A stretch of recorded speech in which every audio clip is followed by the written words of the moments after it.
everyone, welcome to the Esports and Beyond podcast. Our guest today is Jeff Cohen, Vice President of Strategy and Investor Relations at Esports Entertainment Group, one of the first esports betting companies to go public in 2020. Jeff joined EEG in July 2020, shortly after its IPO, transitioning from a role in investment banking as an equity analyst. Welcome, Jeff. Thank you very much for being with us. Hey, Victoria. Thanks a lot for having me. Absolutely. So my first question as a former equity analyst just has to be, how did you end up covering the esports and gaming space as an equity analyst? Was it by choice or was it by accident? And what was that really attracted you to the sector? Yeah, absolutely. Great question. I mean, I've had a little bit of an interesting kind of path into esports, coming in more from kind of the finance side. So going back a couple of years, I started at an investment bank called Stephens Inc. After graduating from Columbia Business School. Initially, actually, as an associate in research covering enterprise software companies. We covered Adobe, Salesforce, Workday, and I worked for an analyst at that point. And after about 8 months of being there, he came in one day and said, "Hey, I'm leaving the firm and actually going to a different firm, and I'm not going to be able to bring you with me." So at that point, I was like, "Oh, well, great. Now what am I going to do?" So I spoke to my the kind of director of research at Stephens, and they were trying to figure out what to do with me, and we were looking at different sectors that I could work in. And Stephens had never had someone who covered the gaming and kind of esports video game sector. And having looked at it a little bit, and I grew up a gamer. I always played kind of Madden and some of the sports games, so it was always interesting to me. And we looked at the space, and it seemed like a great opportunity. The companies were kind of undercovered. Typically, on the research side, the people that were covering gaming also covered large cap internet or larger technology companies. So maybe they didn't get kind of the love and the focus, despite the fact that these were great companies, and esports is the fastest growing subsector within media. So I got promoted to be an analyst and rolled out coverage. I think in early 2018 on the gaming space. Did that for a couple of years, and then at that point, that's how I met our CEO, or my current company's CEO, Grant Johnson. I didn't cover EEG, but I covered a couple of other kind of micro cap esports companies, and so I had spoke to him a number of times about the company and the vision and kind of what they were looking to do. And after a few conversations, he kind of reached out to me and was like, "Hey, we're looking for someone to come on board and do kind of this head of strategy, VP of investor relations type role. Like, do you know anyone who would be interested?" I was like, "Well, I might be interested." So we had a couple more conversations, and then I ended up joining in July of last year. We can get into more of the story and kind of the growth from there. But when I joined, we had, I think, 15 employees, and now we're up to 120. So it's been pretty rapid growth and pretty great so far. Wow, that's very fast-paced growth indeed. I think that's very common. We see a lot of equity analysts joining some of the companies that they cover, or if they're working on an IPO. So maybe for the listeners who don't know much about EEG, as you mentioned, you guys have grown from 15 employees to 120, which is obviously huge in terms of scale. So maybe can you summarize a little bit more about the company? What are your main operations? What's the geographical presence? And yeah, basically, what's your story? Yeah, so I'll go back to kind of a little bit of the origin story of EEG. I mean, every company seems to have a creation myth or kind of the legend of how it began, and EEG is kind of no different. So our CEO, Grant Johnson, had worked in the online gambling space kind of back when it started. He worked at a B2B provider called StarNet as the head of business development, and at that point, they were bringing on traditional casinos online here in North America. So he was doing that kind of in the 90s, and at that point, both the US and Canada basically outlawed online gambling and kind of pushed it into the black market. So he left the online gambling space, but has a lot of background in it. Fast forward to 2014 or 2015, he was approached by a group of tribes in Canada that were looking to kind of create a regulatory body where they could do online gambling out of, now that it's sort of back legalized. And so around that time, he went to a StarCraft tournament. So obviously one of the big esports games. And, at that point, he didn't know what to expect. He was brought by a couple of friends. And he was kind of probably like most people around that time, kind of had this perception of esports that it was, a bunch of children in their parents' basement playing games, basically the exact opposite of what we know is reality. But he went to that tournament and basically realized this is the future. Like, this is going to be a massive gambling vertical. I need to start a company to, to kind of take advantage of that. So that's kind of what he did. And the company started officially, I believe, in 2015. Now, the path from 2015 to when we uplisted on the NASDAQ in April of last year and kind of where we are now was a, crazy winding path. Initially the company, we tried to start a bet exchange, so similar to like the Betfair model over in the UK. Problem with that is you need a ton of liquidity to do that in order to match people kind of one to one. So had to pivot away from that and move kind of more towards a fixed odds model. But that's, kind of the long-winded kind of story of how the company started.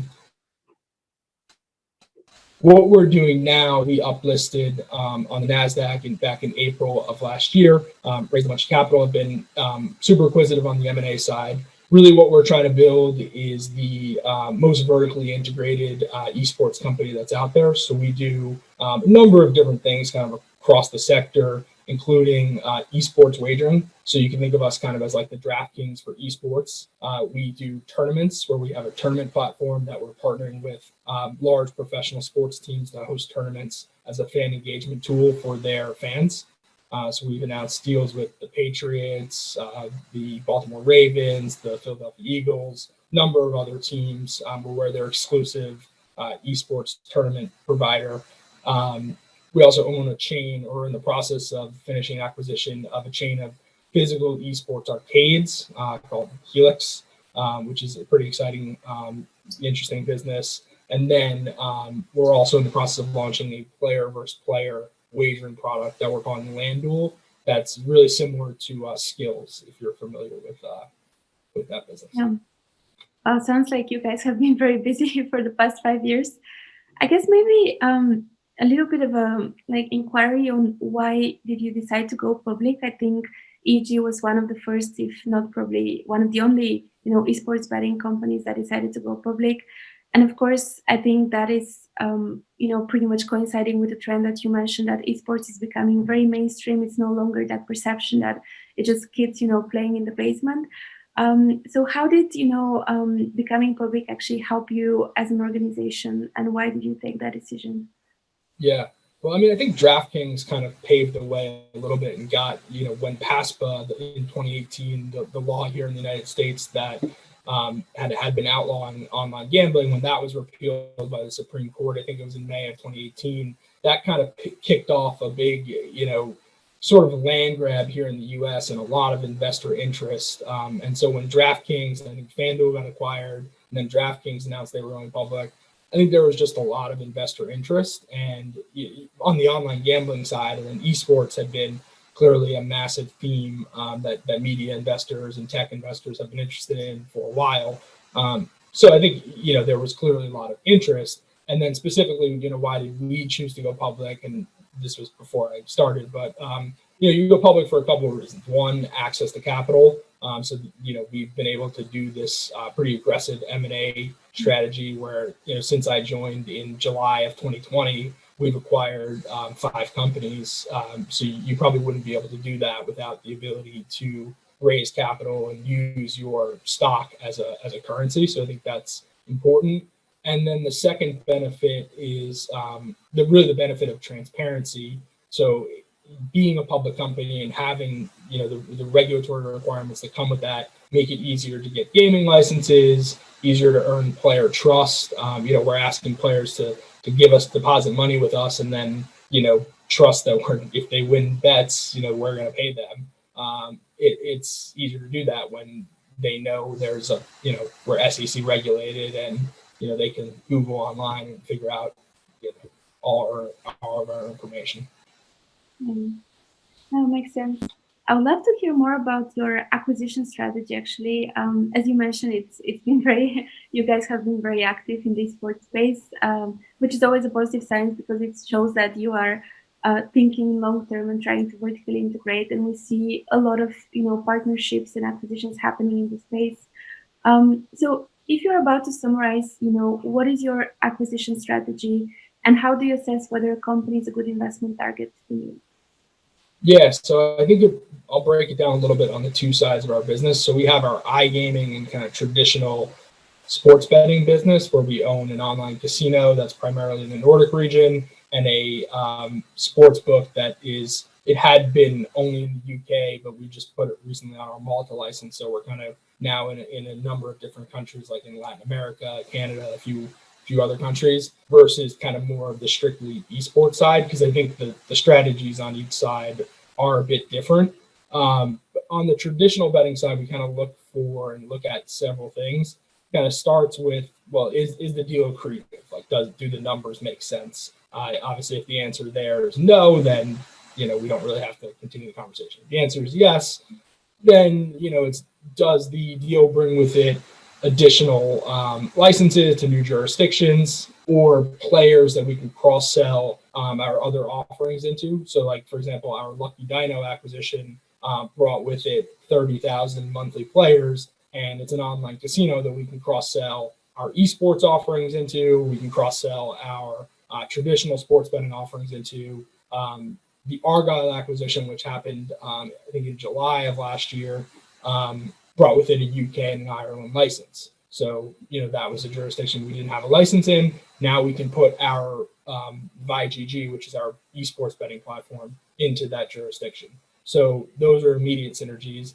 Then, the next question on that side is, does it have proprietary platforms? Like, is there some sort of technology that we can use and build and scale? Again, I'll go back to the Lucky Dino acquisition. That brought with it a casino platform, so we could actually build that out and own it, and we're not beholden to third-party suppliers. So if you kind of check all those boxes on that side of the business, that seems like a pretty good acquisition. Then it clearly is about the people and the culture, and does it fit into the organization, which is actually a pretty big part of things, and it's clearly pretty important. On the esports side, it's a bit different. Maybe the first couple questions are, or at least the accretion is a little bit less important, because we're in such a nascent industry where a lot of these companies are either pre-revenue or just starting to grow revenue, and it's like they have projections, but it's going to take a lot, execution and building the team to actually get there. So we're not so worried about, hey, does this generate bottom line, EBITDA year one, because very few things in esports are like that, because there's so much growth and it's so nascent. So we're looking for more things like things that have unique technology, or add something to our esports strategy. So a perfect example of that is the acquisition we did of GG Circuit, which is an enterprise software that these esports arcades use. So when you sit down, they have 1,000 different arcade of these. Like, I don't know if you're familiar with the LAN center. They're basically like physical esports arcades. So when you go in and you sit down to the computer to play, you're actually logging into their software, and that's the software that the center uses to run the games, to run their payment system, to run their kind of whole back end. So it really is like a subscription piece of enterprise software. And they're doing, next year they'll do 9 or 10 million in revenue and be profitable. So that asset, I think, is a truly great example of a very good picks and shovel acquisition that had unique technology within the esports space, and that's why we kind of wanted to kind of scoop them up. So yeah, that's kind of the esports side of things. It's a little less, I don't want to say less rigorous, because that's clearly not the case, but less numbers intensive and more like, hey, what assets do you have that can plug into our broader strategy?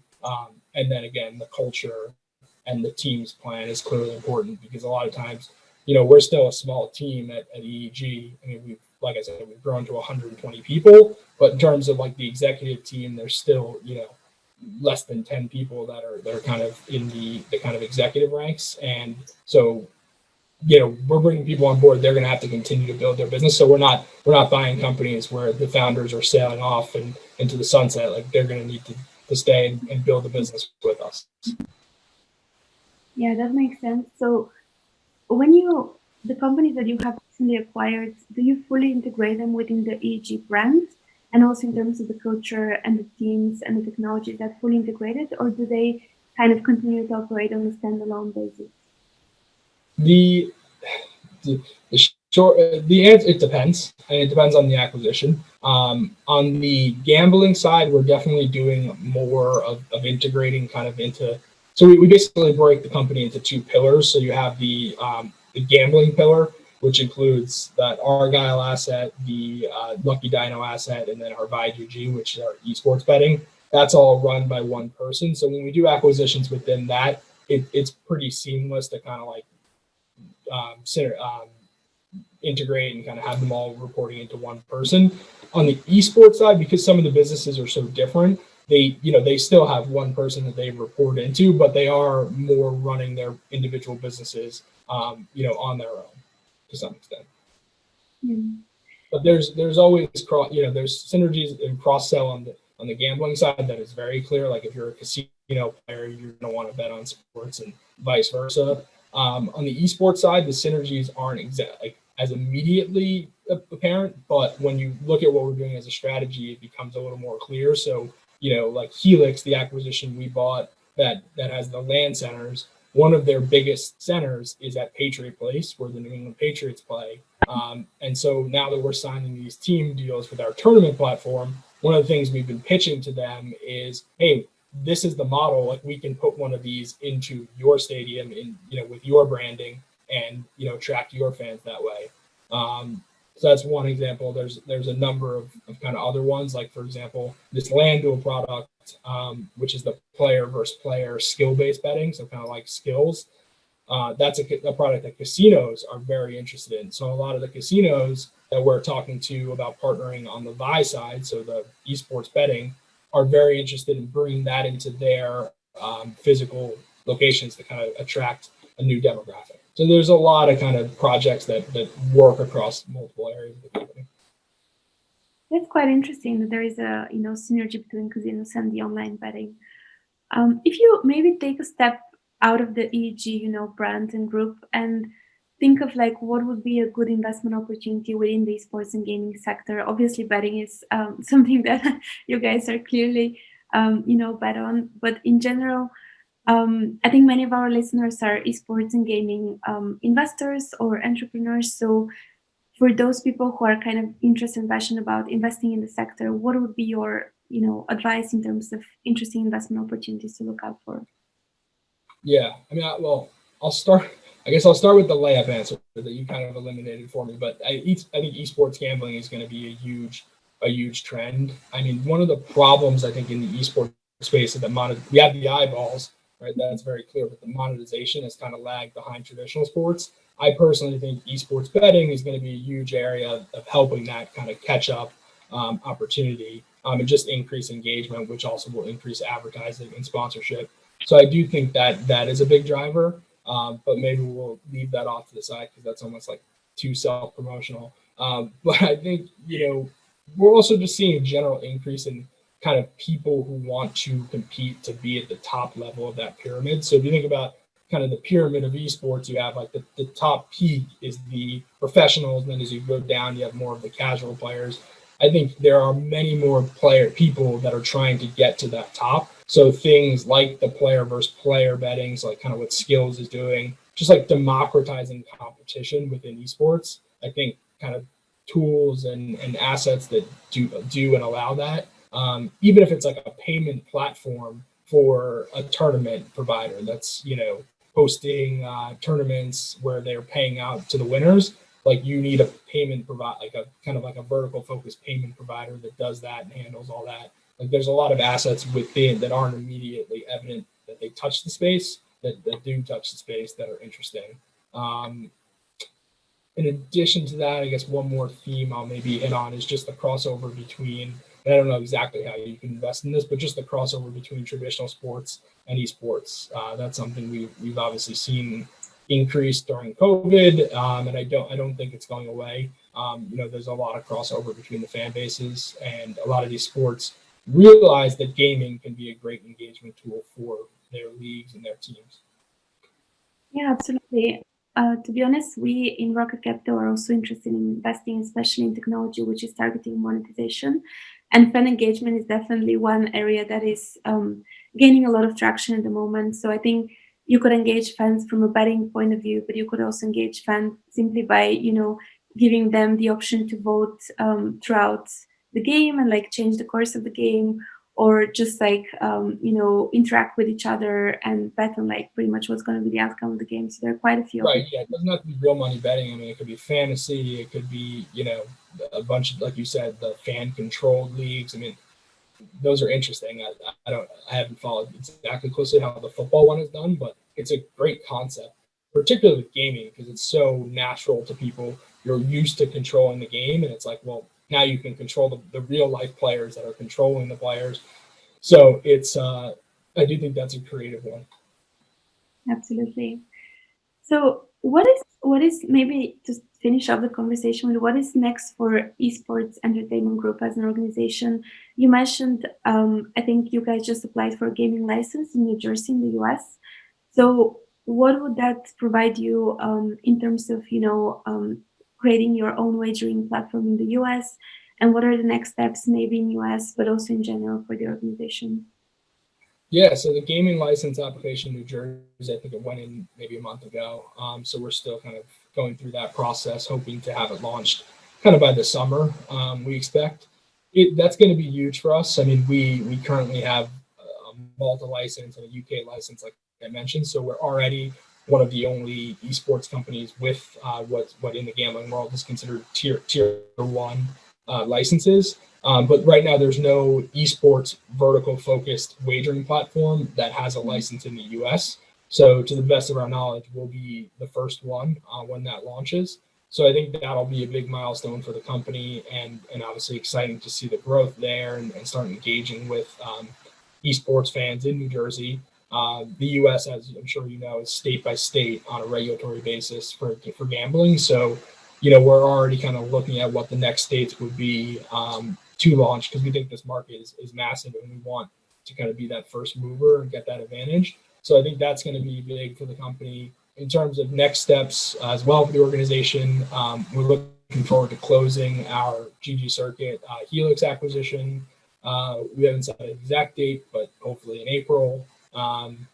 We also will be launching that LandDuel product, so the player versus player betting in New Jersey, probably sometime this summer as well, a little bit after Memorial Day, and then which I think has the potential to be a massive product. Just if you look at what Skills has done, kind of with mobile games, we're trying to do that with PC console games. We think that could be absolutely massive. And that product we can roll out a little bit faster through the U.S. because it's not regulated as gambling, so you can actually go into 41 states very quickly rather than gambling where you need a license in each individual state. Um, and then, in addition to that, as we talked about before, we're very acquisitive, so we're always kind of on the lookout for more M&A, and so I'm sure you'll see more announcements on that side. And then one more, so there's a lot. These relationships with the sports teams, the tournaments we're hosting, those will start, I believe, next month. So that'll be cool to see that start rolling. So yeah, a lot going on. Yeah, sounds like you have a lot of going on. Maybe I just cannot not ask what is your opinion on the Asian market? Of course, US is a huge market for betting, and I think if you guys manage to break through, that would be life changing for you as an organization. But Asia is also pretty big as a market, especially in esports when it comes to audience and streamers. So just curious, have you thought about entering that market at some point in the future? Yeah, I mean, like you said, the Asian market is massive in gaming. Obviously, it's massive in anything just because of the sheer number of people and the demographics there. I would say that it's something we're looking at. I think down the road, clearly the answer is yes. Question is, and this is getting probably a little bit out of my depth a bit, there's different rules in the different countries. Like I know in South Korea, like gambling is strictly illegal. Like you can't, anyone who does it will be like arrested and put in jail. So we don't necessarily want to go there. So I don't know the rules for gambling in each of the different countries. I will say we have someone on our board named Alex Lim, who I believe is I forget his exact background, but he's involved in South Korea, pretty heavily involved in South Korean esports. So we do have kind of a guy, someone on the ground there, in that region, that when we're kind of ready to engage, we can do that. But there's so much growth to be had, and we just put out a press release last week that we're expanding into Latin America, and that's a huge esports region, and kind of getting the brand built there. We obviously have the U.S. strategy, which is huge, partnering with esports teams and then rolling out the licenses. So I think there's a lot of wood to chop here before we look to Asia. We're still a small team, like I said before, on a relatively small company. So we don't want to bite off too much more than we can chew, but clearly we're aware of the opportunity. Sounds good. Thanks very much, Jeff. This was extremely interesting. We're looking forward to hearing more exciting news coming from EEG. Thank you. Yeah, thanks for having me. It's an honor. Thank you.